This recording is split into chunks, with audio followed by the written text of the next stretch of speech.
Hey everybody, it's Roya. Today's painting followed the conversation I had with somebody, and that person said, why painting people?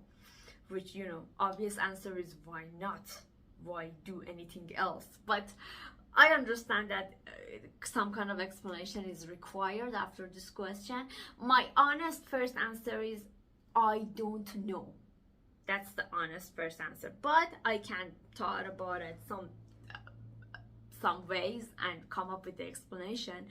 What is fascinating to me with painting figures is that I think painting plein and landscape painting, it's on the one side of the spectrum that I'm supposed to describe.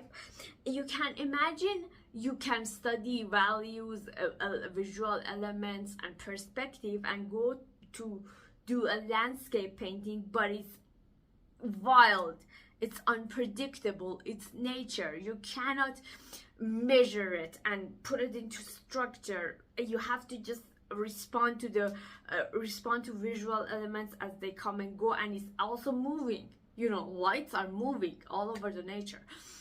There's other side of the spectrum that is still life.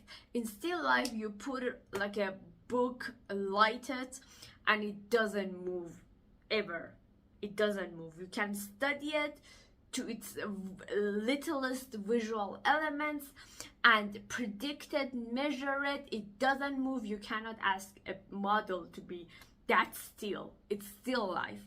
So you can absolutely measure everything and predict everything in the process, and your subject is as still as it gets.